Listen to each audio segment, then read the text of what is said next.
Hi friends, chess master അക്കാഡമിയുടെ പുതിയൊരു വീഡിയോയിലേക്ക് എല്ലാവർക്കും സ്വാഗതം. റൊമാൻറ്റിക് ചെസ് സീരീസിലെ രണ്ടാമത്തെ ഗെയിമാണിത്. ഒന്നാമത്തെ ഗെയിം കാണാത്തവർ കാണുക, പ്ലേലിസ്റ്റിൽ ഉണ്ട്. എന്തായാലും ലിങ്ക് കൊടുക്കാം. വളരെ മനോഹരമായ ഹെൻറി ബ്ലാക്ക്ബേണിൻ്റെ കണ്ണ് കെട്ടിക്കൊണ്ടുള്ള ഒരു അറ്റാക്കാണ് നമ്മൾ കഴിഞ്ഞ വീഡിയോയിൽ കണ്ടത്. ഇന്ന് ബ്ലാക്ക് പീസുകൾ എടുത്തുകൊണ്ട് ഹെൻറി ബ്ലാക്ക്ബേൺ കളിച്ച ഒരു കൗണ്ടർ അറ്റാക്കിംഗ് ഗെയിം കാണാം. ഇത് 1884 നടന്ന ഒരു കാഷ്വൽ ഗെയിമാണ്. വൈറ്റ് കളിച്ച ആളുടെ പേര് അറിയില്ല. എന്തായാലും ഗെയിമിലേക്ക് കടക്കാം. ഇവിടെ വൈറ്റ് പ്ലെയർ പോൺ E4 കളിച്ച് ഗെയിം സ്റ്റാർട്ട് ചെയ്യുന്നു. ബ്ലാക്ക്ബേൺ ഇവിടെ പോൺ E5 കളിക്കുന്നു. Night F3, night C6. ഇവിടെ വരുന്നു bishop C4, Italian opening. Bishop C5, ഇതാണ് ഗ്യൂക്കോപ്പിയാനോ അല്ലെങ്കിൽ ജിയൂക്കോപ്പിയാനോ എന്ന് പറയുന്ന ഇറ്റാലിയൻ ഓപ്പണിങ്ങിലെ വേരിയേഷൻ. മെയിൻ ലൈനാണിത്. ഇവിടെ വെച്ച് വൈറ്റ് ഒരു സാക്രിഫൈസ് ചെയ്തുകൊണ്ടുള്ള അറ്റാക്കിലേക്ക് തുടക്കത്തിൽ തന്നെ കടക്കുകയാണ്. നമുക്ക് കാണാം. ആദ്യമായി വരുന്നു bishop takes pawn check, direct bishop sacrifice. ഇവിടെ വരുന്നു king takes bishop.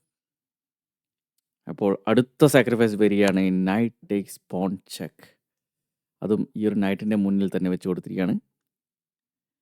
Blackburn night takes night കളിക്കുന്നു. ഇപ്പോൾ തുടക്കത്തിൽ തന്നെ വൈറ്റ് ബിഷപ്പിനെയും നൈറ്റിനെയും സാക്രിഫൈസ് ചെയ്തിരിക്കുകയാണ്. എന്തായിരിക്കും ഇതിൻ്റെ ഒരു പോയിന്റ്? ഇവിടെ അടുത്ത നീക്കത്തിൽ നമുക്ക് കാണാം വൈറ്റ് ക്വീനുമായി വരികയാണ്. Queen H5 check. അതേപോലെ ഇവിടെ ഒരു അറ്റാക്ക്. ബ്ലാക്ക്ബേൺ കിങ്ങിനെ ഉപയോഗിച്ച് ഇവിടെ നൈറ്റിനെ പ്രൊട്ടക്റ്റ് ചെയ്യാനൊന്നും പോകുന്നില്ല. അതേപോലെ നൈറ്റിനെ തിരിച്ച് ബ്ലോക്ക് ചെയ്ത് കഴിഞ്ഞാൽ ഇവിടെ ക്വീൻ ടേക്സ് ബിഷപ്പ് മറ്റൊരു മൂവാണ്. എന്തായാലും ഇവിടെ ബ്ലാക്ക്ബേൺ കളിക്കുന്നത് പോൺ G6. ഉടൻ വരുന്നു ക്വീൻ ടേക്സ് നൈറ്റ്, ബിഷപ്പിൽ അറ്റാക്ക്, റൂക്കിൽ അറ്റാക്ക്. ഉടൻ വരുന്നു പോൺ D6. ക്വീനെ അറ്റാക്ക് ചെയ്യുന്നു, ബിഷപ്പിനെ പ്രൊട്ടക്റ്റ് ചെയ്യുന്നു, ഈ ഒരു റൂക്കിനെ സാക്രിഫൈസ് ചെയ്യുന്നു. Queen takes rook. ഇപ്പോൾ നമുക്ക് കാണാം വൈറ്റിൻ്റെ ക്വീൻ ഇവിടെ കോർണറായിരിക്കുകയാണ്. എന്നാൽ ബ്ലാക്കിന് ഈ ഒരു റൂക്കിനെ നഷ്ടപ്പെട്ടിട്ടുണ്ട്. അതേപോലെ ഒരു നൈറ്റിനെ നഷ്ടപ്പെട്ടിട്ടുണ്ട്. വൈറ്റിനാണെങ്കിൽ നേരത്തെ ഒരു ബിഷപ്പ് നഷ്ടപ്പെട്ടു, അതേപോലെ ഒരു നൈറ്റ് സാക്രിഫൈസ് ചെയ്തു. അങ്ങനെ ബിഷപ്പും നൈറ്റും പോയി. എന്നാൽ ബ്ലാക്കിന് ഒരു നൈറ്റും അതേപോലെ റൂക്കും പോയിരിക്കുകയാണ്. അപ്പോൾ വൈറ്റാണ് ഇവിടെ മെറ്റീരിയൽ അഡ്വാൻറ്റേജ് ഉള്ളത്. എന്നാൽ ബ്ലാക്ക്ബേൺ ഉടൻ തന്നെ കളിക്കുകയാണ് ക്വീൻ H4, ഡയറക്റ്റ് അറ്റാക്ക്, ക്വീനും ബിഷപ്പും യൂസ് ചെയ്തുകൊണ്ട്. ഇവിടെ വരുന്നു കാസ്ലിംഗ് കിങ് സൈഡ്. അപ്പോൾ നൈറ്റ് F6. നൈറ്റ് F6 കളിച്ചതോടുകൂടി ഈ ഒരു ക്വീൻ ആകെ ട്രാപ്പ് ആയതുപോലെയാണുള്ളത്. അതൊക്കെ മുന്നിൽ കണ്ടുകൊണ്ടാണ് ബ്ലാക്ക്ബേൺ ഇങ്ങനെ ഒരു റൂക്കിനെയൊക്കെ സാക്രിഫൈസ് ചെയ്ത് കളിച്ചത്. നേരത്തെ ഇങ്ങനെയുള്ള നൈറ്റിനെ വെട്ടാനുള്ള ഒരു ചാൻസൊക്കെ കൊടുത്തത്, ഡബിൾ അറ്റാക്കിനുള്ളത്. ഇവിടെ വൈറ്റിൻ്റെ ഈ ഒരു ക്വീൻ ഏകദേശം ട്രാപ്പ് ആയതുപോലെയാണുള്ളത്. ഓക്കെ, നമുക്ക് കാണാം. ഇവിടെ നൈറ്റ് F6ലേക്ക് വരുന്നു. ഇവിടെ വരുന്നു പോൺ C3. പോൺ C3 കളിച്ചത് നെക്സ്റ്റ് മൂവിൽ പോൺ D4, ബിഷപ്പിൽ അറ്റാക്ക്, അതേപോലെ ഈ ഒരു അറ്റാക്ക് എല്ലാം ബ്ലോക്ക് ചെയ്യണം. ഓക്കെ, എന്നാൽ വരുന്നു നൈറ്റ് G4.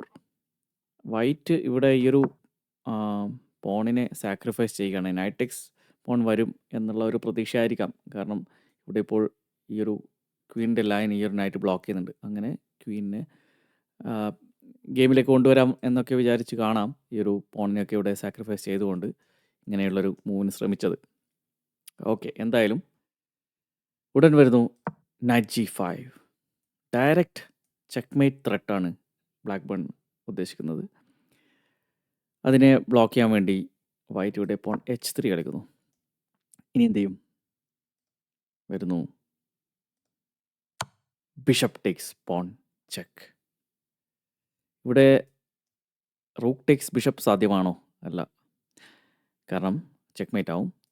ഇവിടെ കിങ് H1ലേക്ക് മാറുകയാണ് ചെയ്യുന്നത്. കാരണം ഇവിടെ റൂക്ക് ടേക്സ് ബിഷപ്പ് കളിച്ചാൽ queen takes rook check.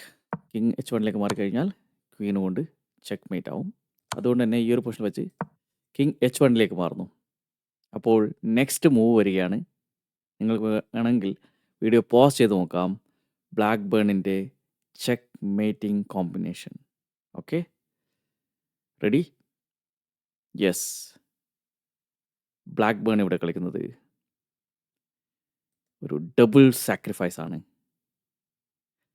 Bishop F5. Bishop sacrifice, direct പോണിന് മുന്നിൽ ബിഷപ്പിനെ വെച്ചുകൊണ്ട് ബിഷപ്പ് സാക്രിഫൈസ്, അതേപോലെ റൂക്കിനെ വിട്ടുകൊടുത്തുകൊണ്ട് റൂക്ക് സാക്രിഫൈസ്. എന്നാൽ ഇത് സാക്രിഫൈസ് ആണെങ്കിലും, ഡബിൾ സാക്രിഫൈസ് ആണെങ്കിലും ഇതൊരു കൗണ്ടർ അറ്റാക്കിംഗ് മൂവാണ്. കാരണം ഈ ബിഷപ്പിനെ മാറ്റിയപ്പോൾ റൂക്ക് കൊണ്ട് ക്വീനിനെ അറ്റാക്ക് ചെയ്യുക കൂടി ചെയ്യുന്നുണ്ട് അല്ലേ? ഇവിടെ ക്വീനിന് പോകാൻ പ്രത്യേകിച്ച് ഒരു സ്ക്വയേഴ്സും ബാക്കിയില്ല. ഇവിടെ എല്ലാം കൺട്രോൾഡ് ആണ്. ഓക്കെ,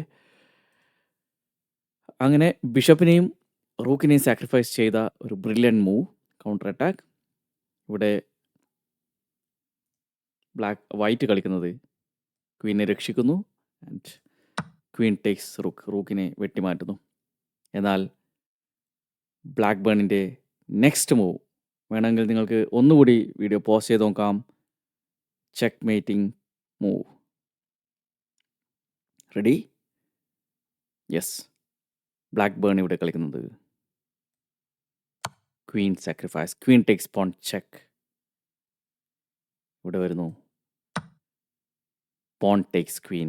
അപ്പോൾ നേരത്തെ സാക്രിഫൈസ് ചെയ്യാൻ വെച്ച ബിഷപ്പ് എന്തിനാണ് ഇവിടെ ബിഷപ്പിനെ കളിച്ചത് ഇപ്പോൾ നമുക്ക് മനസ്സിലാവും. Bishop takes pawn checkmate. വളരെ നല്ല ഒരു കൗണ്ടർ അറ്റാക്കിംഗ് കോമ്പിനേഷൻ അല്ലേ? അവിടെ ആദ്യം നമ്മൾ കണ്ടിരുന്നത് വൈറ്റാണ് ഇവിടെ അറ്റാക്ക് ചെയ്ത് മുന്നേറിയത് അല്ലേ? ഈ ഒരു പൊസിഷനിൽ നമുക്ക് കാണാം. സാക്രിഫൈസ് ചെയ്തുകൊണ്ട് തുടക്കത്തിൽ തന്നെ സാക്രിഫൈസ് ചെയ്ത് ആ ഒരു റൂക്കിനെ വെട്ടിമാറ്റി അതിനുശേഷം കൗണ്ടർ അറ്റാക്ക് വരികയാണ് ബ്ലാക്ക് ബേണിൻ്റെത്. ക്വീൻ സാക്രിഫൈസ്, അതേപോലെ bishop takes pawn checkmate. വളരെ മനോഹരമായ ഒരു കൗണ്ടർ അറ്റാക്കിംഗ് ഗെയിം ബ്ലാക്ക് പീസുകൾ എടുത്തുകൊണ്ട്. ഇങ്ങനെയുള്ള മനോഹരമായ അറ്റാക്കിംഗ് ഗെയിമുകളാണ് ഈ റൊമാൻറ്റിക് എറ 1800കളിൽ നടന്ന ഗെയിമുകൾ. അതുകൊണ്ട് ഈ ഒരു സീരീസിൽ ഇങ്ങനെയുള്ള ഗെയിമുകളായിരിക്കും ഉൾപ്പെടുത്തുന്നത്. എന്തായാലും നിങ്ങൾക്ക് ഈ ഗെയിം ഇഷ്ടമായെങ്കിൽ ലൈക്ക് ചെയ്യുക, കമൻറ്റ്സ് അറിയിക്കുക. ഇതേപോലെയുള്ള കൂടുതൽ മനോഹരമായ അറ്റാക്കിംഗ് ഗെയിംസുമായി നമുക്ക് വീണ്ടും കാണാം. Thank you.